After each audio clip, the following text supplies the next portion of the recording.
crafty people, this is Ellen with EGI Designs, and thanks so much for stopping by today. Today I have these gorgeous and fun and sparkly snowflakes. These are 3D snowflakes, and these are from Spellbinders in the Merry Moments collection, and they're called Dimensional Snowflakes. And Spellbinders had sent these to me to have a play with, so we are going to make our second Christmas in July card with these beautiful snowflakes, so stay tuned. Alright, let's get started. This is the layout that I was thinking of for this card. This is the second in my Christmas in July series. This was the first one. So beautiful. I love the way this turned out. And I will link that above and at the end so that you can check that one out.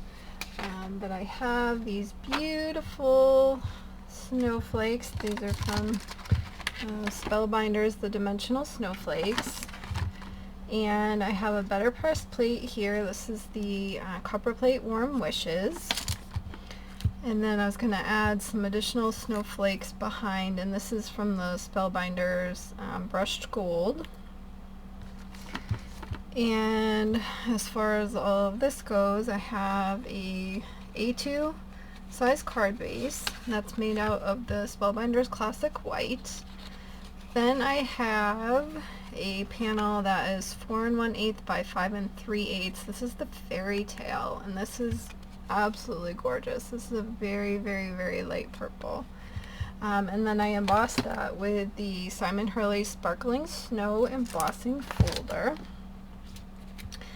And then I have another piece of the white, and this is the Spellbinders Vellum. And we can put that on here. And here is the Warm Wishes better pressed plate, so we can put that over there. I cut out the snowflakes. These are the Simon Hurley layering snowflakes. And then for the arches, I have the Essential Arches collection there. So when you get this started, so we need to put this together, and we also need to do the better pressing. And for that, I'm going to use the Lisa Horton Crafts Ultraviolet metallic pigment ink.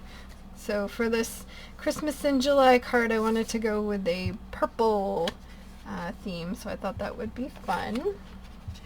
Alright, first thing I'm going to do is I'm going to get this attached to this, and since it is mostly flat, I'm just going to use my tape on this.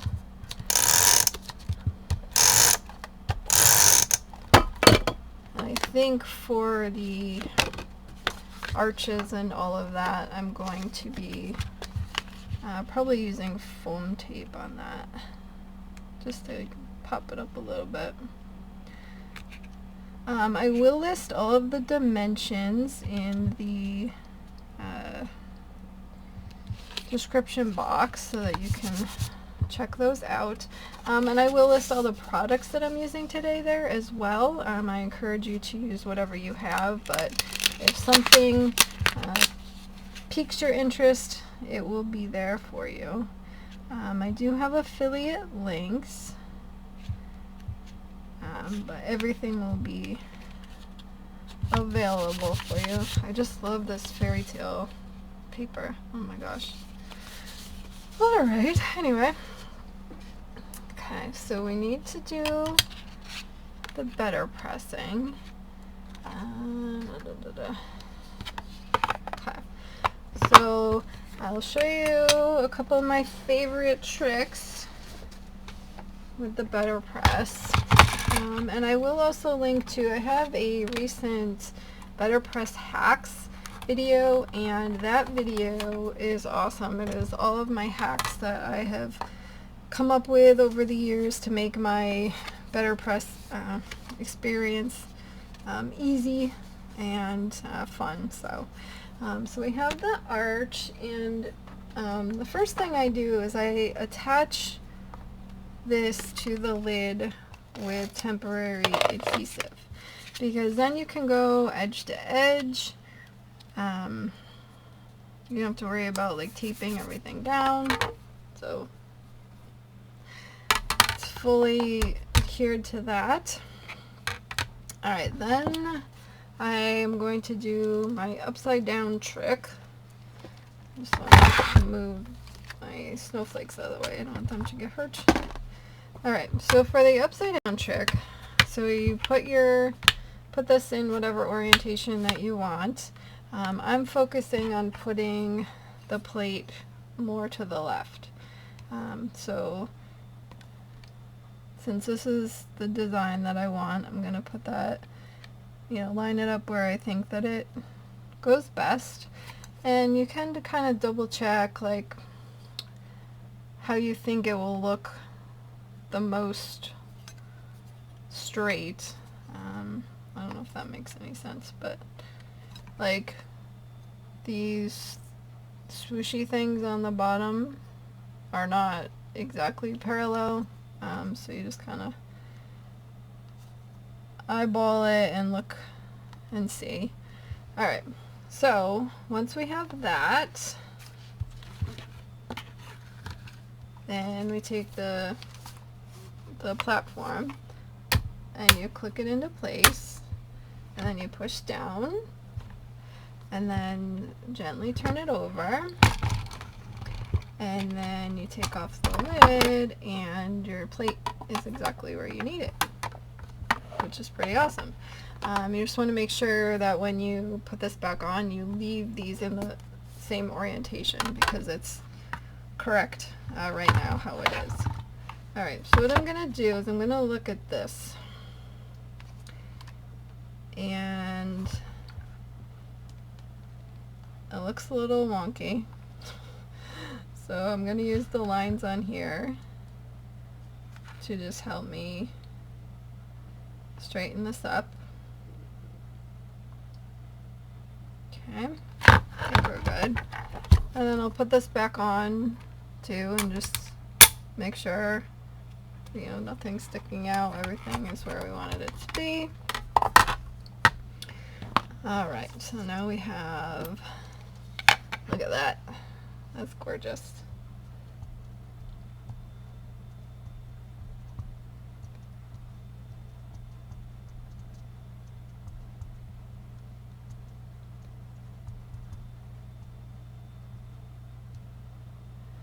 And you can always redo it if you miss a spot, as long as you keep everything oriented the same way. I'm just going to clean that up a little bit because I do not want that to transfer over onto my project.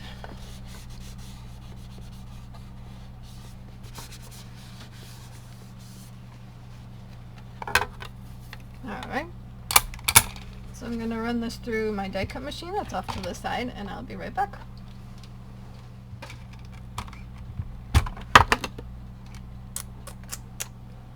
Look at that! I love it so much, so much. That came out perfect.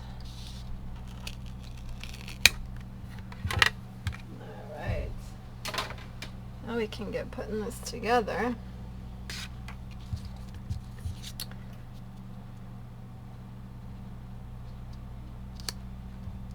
Alright, so first thing, I'm going to just attach these with tape runner.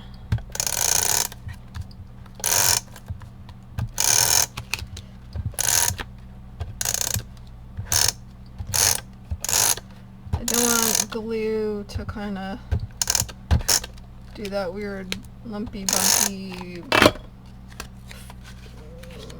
like when you can see it sometimes through there. I don't want to do that with this. Alright, so we'll get this put on.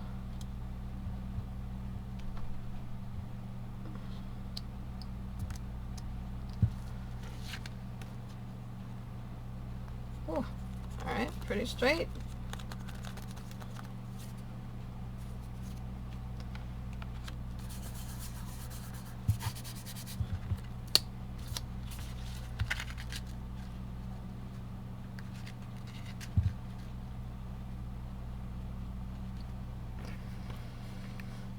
Let's see.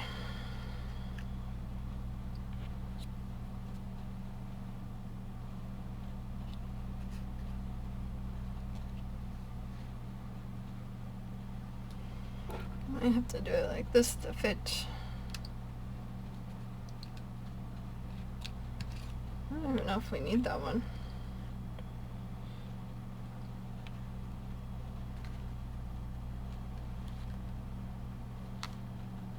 I think 2 would probably do it. All right. Let's get this on here. I'm gonna use my Big Mama foam tape because it doesn't really have a lot of loft. I think it's like 1/16 or something. So it'll help attach it to this embossed image, but not be too puffy for mailing or anything like that.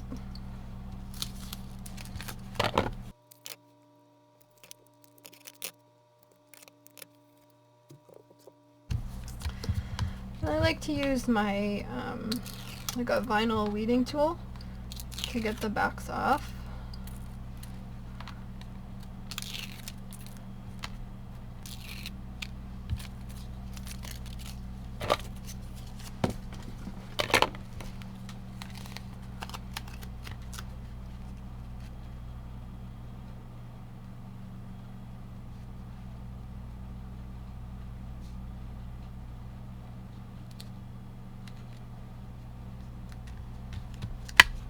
Okay, so that just adds a nice little, lifts it off of the page a little bit. Alright, let's see.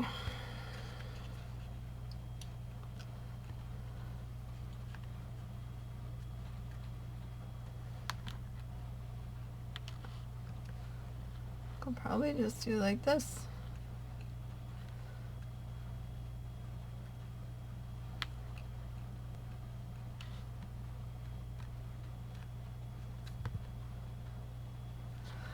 That would look cute.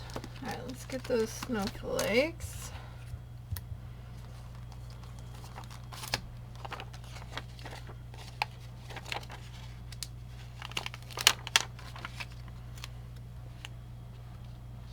I'm gonna offset these.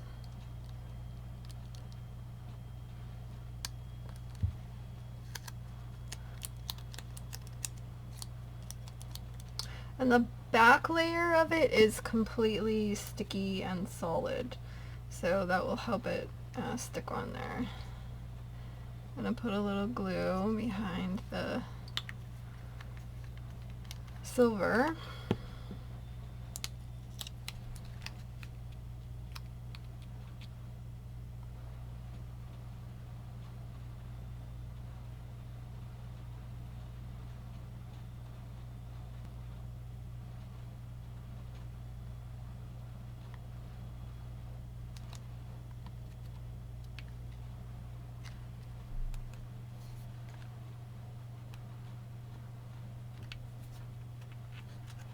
I like these little foofies that stick up.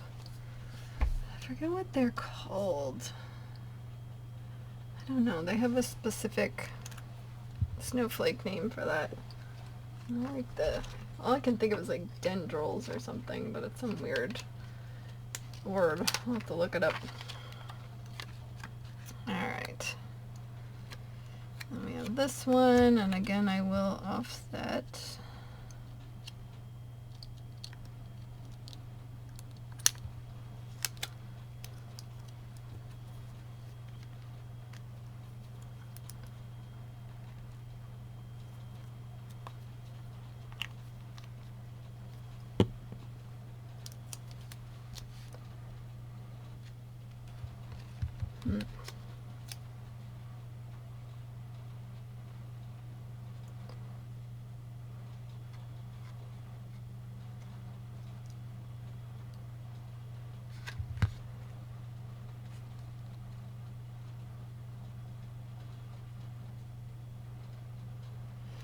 Kind of like feeling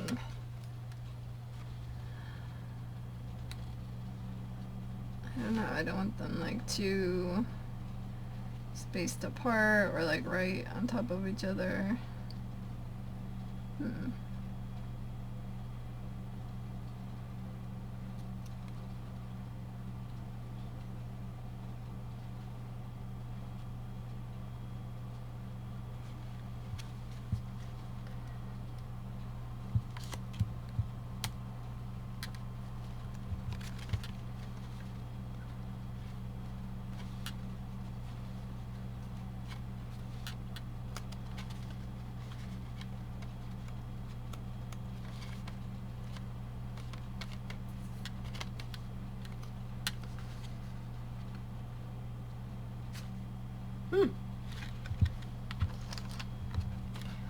I don't know if we need another.